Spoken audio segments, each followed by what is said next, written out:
Hey, what's going on, beautiful Jellyfish? This is Tracy, and today I'm going to be doing a video on EDH updates. Funny, I don't think I've ever done an EDH updates before. To be honest, I used to do this series on my channel, who remembers it, called Friday Feature Cards, where I talked about like highlights of my EDH decks and things, and I'd kind of talk about like if I got new cards and like if they were working really well and stuff like that. But I don't do that anymore because I don't upload videos on Fridays, which I could probably just change my upload schedule. I upload Tuesdays and Thursdays, but like at this point it's just habit and that's just when I upload. So and I also feel like this kind of makes a little bit more like sense, I would say, in like, so I can kind of talk about it like as an overview and talk about like other stuff too.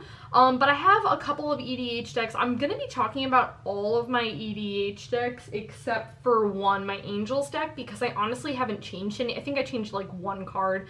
I changed like, I have like a Gilded Lotus in there, but that's not really a huge like thing to change. But I have made some changes. I built a new EDH deck and I took apart two of my EDH decks, which we'll talk about all of those things. So I guess first I'll talk about the new EDH deck that I brewed up. I brewed up Brea.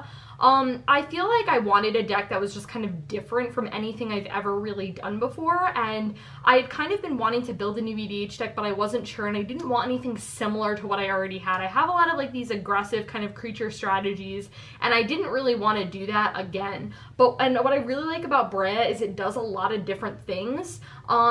It does have two infinite combos in the deck, but it doesn't need those to kind of win. Like, the point is to kind of just have like a ton of artifacts and like have that graveyard recursion, like bring things back. And I know Tassadar has a lot of graveyard recursion, but it's different. I mean, it's revolving around artifacts. This deck draws a lot of cards, which I love. I was like talking to someone the other day, I like think that's my number one thing I love doing in Magic is drawing cards. Like, that is just my favorite thing ever.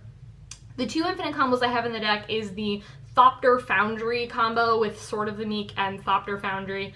So I'm running this infinite combo. Is this actually considered an infinite combo? I think it's I don't know if it's infinite, but I think it's like equal to the amount of like lands you pretty much have. But this deck runs like a ton of mana rocks because yeah, it is. So it's not infinite, but you do generate like a ton of tokens and stuff like that, which is really sweet. And the other one that it runs is actually the Ironworks combo with Krark Clan Ironworks. I don't know why that is like such a tongue twister to me, but it runs that in the deck as well, with Pyrite Spellbomb to generate basically infinite mana and then to like bolt everyone to death with Pyrite Spellbomb. And which I just think is like really sweet, and I like it because I like having decks where like, because I have an infinite combo in Ladies too, which I'll talk about next. But it's not like the point of the deck. Like, some people's decks, the point is to go off, but like this deck, it's just like I can just like lightning bolt people to death. I can just draw a lot of cards to draw into the infinite combos. Like, it has a lot of different things going on with it, which I really like. It's not a very heavy creature deck, which again is very different from something that I haven't really done before. A deck tech on this will be coming soon. I do want to get my hands on a couple of more cards before. I pretty much actually started this deck from nothing. We have a ton of cards, like Magic cards, just laying around because Paul and I put our collections together. So we just had like a ton of cards, especially like those EDH staples like Thran Dynamo, Soul Ring, all that kind of stuff. Like, we have so many of like basic things, and we have just like a ton of artifacts, so we just kind of like put everything together. And we actually had the Brea commander like deck. I will say though, for this deck, I actually didn't look at anyone's deck at all. I didn't look for cards that would be good for this deck. I just straight up, I built from all the cards we had, and I play tested it, and then I started to add cards. I don't think I bought a single card for this deck yet. I think I've traded for everything, so I don't really know how much the value is, but deck tech will be coming soon on that. And when I say soon, I mean I don't really know. I just want to get a couple more things and refine it a little bit more, but it is my new baby and I like it. Again, it's just different, and I think that's something I was really looking for. So yeah, that's Brea. Cool. Okay, so I did mention Ladies, so I guess I will start there. So I have a 5-color Lady Tribal deck with Silver Queen as the commander. It's a lot of fun. Yes, it is very like creature heavy, creature aggressive, and it has an infinite combo in there with the Splinter Twin Pestermite combo. And actually, I was thinking about it that I kind of wanted like another thing to do, I would say. I wanted like another way I could combo off with that. So I got a Zealous Conscripts, and I actually got a foil one, which was so cool. It didn't even matter that it was foiled. I just was like, I need one of these, and they were like, we only have foil, and I was like, cool, I'll buy it. So anyways, I wanted this because I just wanted like another way of dealing with it if someone kills my Pestermite or something like that, so I got that. Again, it's not the point of the deck. However, if I am in a tight situation, I do have a couple of tutors in the deck, not that many, but I do have a couple, and I can tutor that up. So yes, that's that. New addition to ladies, I got a Thalia, Guardian of Thraben, or Thraben. I actually, funny, I have the other Thalia, I just haven't had this one, and then I was trading cards and I saw this and I was like, totally sweet, I should totally get this. And I was like, I guess I'll just put this in ladies because it fits. The deck is cool. Like, again, it does a lot of different things. It does have, like, some Death and Taxes effects, but it's not a Death and Taxes deck. It's just a bunch of creatures. If there's not really a lot of card draw going on, you just kind of, like, generate a ton of tokens with Silver Queen. But I've actually found recently that I've been actually doing quite a bit of card draw and having a lot of other stuff where I've been preferring just kind of, like, going wide with my creatures, and then Silver Queen, like, she's there, she's great, she gives me my colors, and she's also just really, I don't want to say difficult to deal with, but she's like a 7/7, so you just, like, you take 3 hits from her and you're just, like, dead off commander damage, which is awesome, regardless if they have, like, infinite life or something like that, or, you know, whatever. But, yes, I'm very excited to have the addition of, Thalia in the deck, and to be honest, I don't think it really hurts me that much. Like, I don't have that many non-creature spells in the deck. It is a very creature-heavy deck, so if I have to pay 1 for it, it doesn't really matter to me.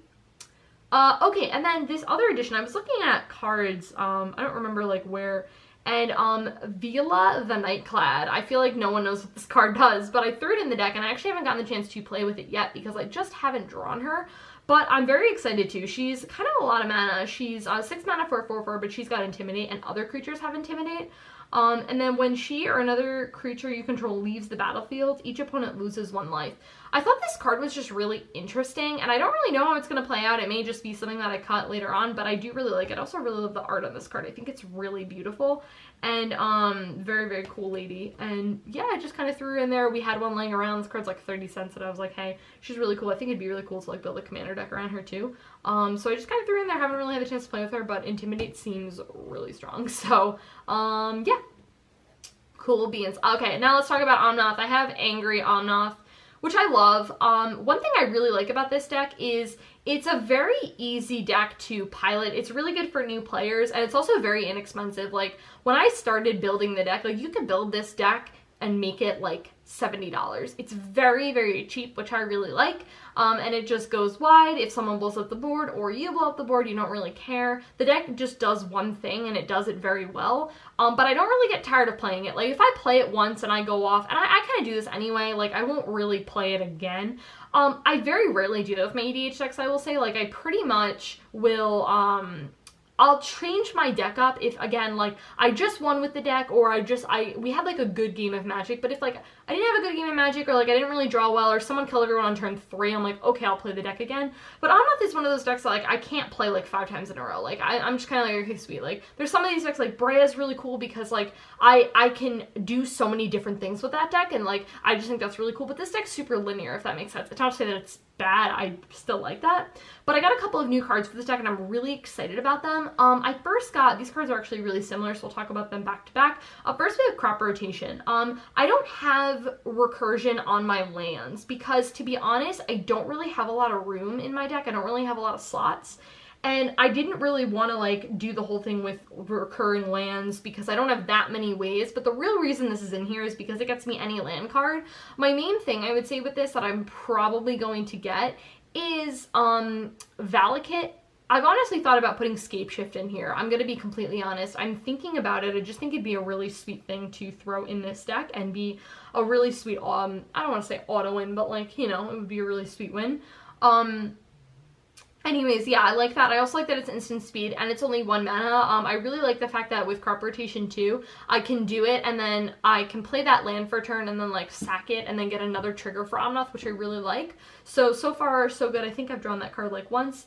And then we have Hera, which I know is a huge EDH staple, I would say, but a card that I've just never really, like, thrown in anything, but I figured it was really good for this deck. You get to sack a land, but again, it just doesn't really, like, matter. You get 2 lands out of it, and they come on the battlefield tapped. But, I'm sorry, no, they don't come into the battlefield tapped, which is awesome. They are basics, but I don't care. I run a total of, like, I don't remember how many lands I run in this deck, but I run, like, 4 or 5, like, non-basics, because everything is fetching basics, pretty much. So, the basic, you know, there's a lot in the deck. And I like that it's instant speed too. I think that's really cool. Cool. And then we have Growing Rites of Itlemok. This is a card, funny, that I've been like, I need to get this card, but I always forgot about it. And I was finally like trading with someone and I was like, I need this card. And like, I finally traded for it, which was awesome. The first ability is not really relevant because I don't have that many creatures in the deck. I just generate everything with Omnath. EDTBs, you look at the top 4 cards of your library, you may reveal a creature card among them and put them into your hand, but if I get a creature, like, that's awesome, but like, if I don't, it's like, I run so many lands, instants, and sorceries in the deck that like, getting a, like, creature is, I think I run like maybe 10 creatures in the deck. I really don't run a lot. At the beginning of the end step, if you control 4 or more creatures, you transform it, which is literally not an issue at all. It's not an issue. 4 creatures is nothing for this deck. And then it flips into the Cradle of the Sun. So you add green to your pool, but then you can add green to your mana pool for each creature you control, which I love that because I generate so much mana, and a lot of times I'll just be like, I want to do so many things with my mana. I want to play so many instants and sorceries, and this card gets me there. So very excited to have that deck finally in my collection. Okay, cool. Then we have Tassadar, which I actually had laying around, and I told you guys, I mentioned in the beginning of the video that I took apart 2 of my EDH decks, and one of them was Yusan, which was mono green, and I had this Tassadar laying around, and I was like, because it was in there originally, and I was like, let me throw this in Omnath, because I don't have like that many ways of dealing with my opponent's stuff. And Tassadar's a really good answer to that. Yeah, it's an elephant, it's not an elemental or anything like that, but I like it. You destroy up to 3 target non-creature permanents. You can pretty much deal with creatures, I would say, with Omnath triggers when they die. And for each permanent play, they could put a 3/3 elephant. Like, that doesn't really matter. You can give them a 3/3 whatever, you don't even care. Which you can always just bolt if one of your creatures dies, if that is an issue. But I just wanted something to deal with things. I haven't drawn it a whole lot, but I've played with this card in the past and it's really strong, so I just decided to throw it in here. And the last card for Omnath is Azusa, Lost But Seeking. Again, did we open this? I don't remember if we opened this in our box. I think I traded for this, to be honest. This is a card that I had always had on my list for this deck. I was like, I'm gonna buy it at some point, but Azusa was like pretty expensive, and then she got reprinted in Masters 25, which was really exciting. And I just finally got my hands on one, and I was like, sweet. The deck functions really well, obviously, if you can generate more lands per turn, but if you don't, it's not the end of the world. Like, if someone just kills your Azusa, you're not, like, crying about it. Like, it is annoying, but, like, it's not, like, the point of, I mean, it is, like, the point of the deck, but, I mean, the deck still functions fine without it, if that makes sense. Okay, cool, that's Omnath. Now let's get into Tassadar. Okay, sweet. So, I'm really excited about this card. I have been really not changing, I would say, a lot of my EDH decks up because I've been so focused on Modern and collecting Modern cards. My next project, I would say, is going to be finishing Blue-White Control in Modern. I'm actually super close. I only need like 15 or 20 more cards for the deck. I really don't need a lot, which is awesome because I'm borrowing a lot of the cards for Grixis Control. So, I've been that's my, like, next project that I'm going to be, like, focusing on. So I haven't really been changing that many cards, and a lot of my decks I'm pretty happy with that, like, once new things come out, yeah, sure, like, I'll trade cards out, but there hasn't been a lot of stuff that I've been like, oh my god, I need this kind of thing. And so there hasn't been a lot of additions that I've wanted to make in Tassadar, especially. I'm really happy with my current list. And I was like, okay, I don't really know what I can do to make this deck, you know, to add some more juice in it. But then I met Razaketh the Foul-Blooded, and I saw this card on, I don't even remember like what I was looking at, and I was like, I absolutely need this card for Tassadar, and I was like, bought it immediately. I was like, this card's $3, I need it, I don't care. This card is amazing. It is 8 mana for an 8/8 Flying Trampler, which is great, and one thing I really like about that, even like, the blast ability is what I really care about, but like, even this, I think I wanted another like really good bomb that like, if I could just swing with this creature a couple of times, it's pretty hard to like, I don't want to say kill, but it's like huge. And it's got trample, and it's also got flying, which is evasion, which is awesome. So I liked that in the deck. I wanted like something else that just generated me like a lot of, like a big thing. Pay 2 life to sack another creature, and you get to tutor for any card. Okay, the entire point of this deck pretty much is tutoring. I just like to tutor a million times. And so the fact that I can do that in this deck is sweet. And I only get to pay 2 life. I don't care about paying 2 life. Like, I really don't care about that at all. And I sack another creature, which is great. I don't mind sacking creatures. I want creatures in my graveyard. I can tutor for any card that I need. This is such a great addition in the deck. I love it for so many reasons. I'm just one of the best cards in my deck. I'm so happy with it. And then I told you guys I put it in an infinite combo in the deck. I have Deadeye Navigator and Paragon Drake? Yeah, we actually had these cards laying around, and I was kind of like, yeah, I mean, like, I'm gonna throw it in the deck. I can generate, you know, infinite mana. I can't do anything with it right now. Like, I can obviously, like, dump my hand on, like, all that stuff, but, like, I can't do anything, like, ridiculously stupid. I'm gonna get to the point where I do throw something in here where I can do that, but again, it's not the point of the deck. It's just an infinite combo as, like, kind of a security blanket, but I'm gonna throw in some stuff. I guess the kind of ultimate point is to draw my deck, with whatever, and get Kese Cagebreakers out, and then have, like, a ton of stuff in my graveyard because I've discarded all those cards, and then Kese Cagebreakers swing with, like, a bunch of tokens and stuff. So, you know, blow up the board first and then do that. So that's kind of, like, the idea behind it. But again, it's not the point of the deck. It's just kind of in there if I just kind of, like, need it. And yeah.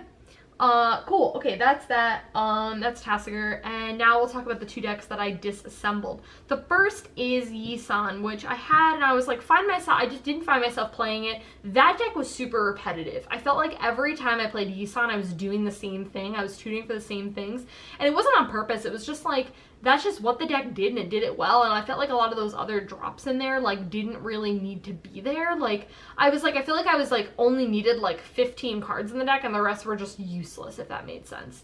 And I don't know, I was just kind of not really happy with it, and so I took it apart. This was actually kind of a while ago, not, like, super long ago, because it was definitely, when we moved. Like, it was definitely after we moved. I didn't take it apart, back in New York, but when we got to Texas, I took it apart, so that was that. And then we have Super Friends Atraxa. You guys know that I built this deck, and I don't want to say, like, a lot of money in this deck because I actually traded for a very good portion of the cards. I traded for a huge portion because I had a friend who took it apart, and so I got, like, more than half of the deck. And then I had, like, you know, basic lands and stuff, and, like, lands and, like, basic things that I already had, and then I got some stuff for it.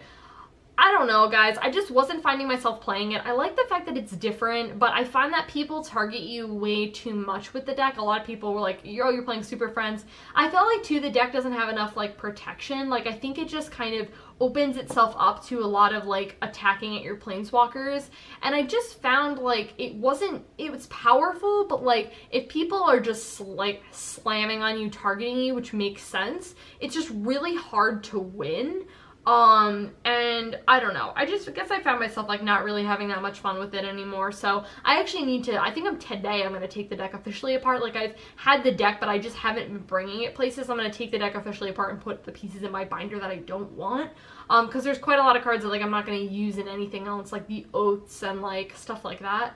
And Atraxa, I mean, she's great, and she's also, like, pretty expensive, so definitely want to throw her in my binder and, you know, use some value, because again, right now my priority is, like, modern, and a lot of, like, I don't have any other plans for building a new EDH deck as of right now, so everything is pretty much, I don't know, like, I've been thinking about Merfolk, actually. I've been thinking about rebuilding Merfolk. I actually had a Merfolk deck.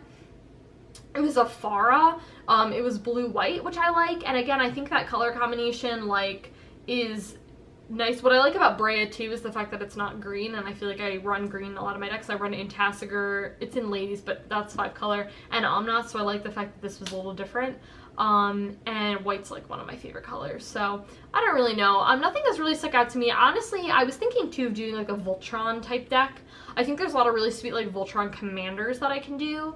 So I don't really know. One thing I will say that I'm doing, and I don't know what the name of this is called, I'm super sorry, but it's pretty much when you build, like, a pauper EDH deck, where you have, like, a common and uncommon commander with, like, the new legendaries and stuff that came out in Dominaria, and you run, you run only commons and uncommons in your deck, which I think is really sweet, and I really like that. So a bunch of my friends are doing that, so I think I'm going to do that, but I don't know who my commander is. And again, Modern is my priority right now, not so much EDH, and everything functions well, and that's kind of my priority right now, but I don't have any plans. I don't even know, like, a lot of people, like, get inspired when they see a commander. I don't really know how I get inspired. I guess I get inspired more, I'm like, I want to do a deck that revolves around +1/+1 counters or something like that, and then it's like, okay, or Voltron, and then I build a deck from there. I don't really see commanders and get inspired, if that makes sense.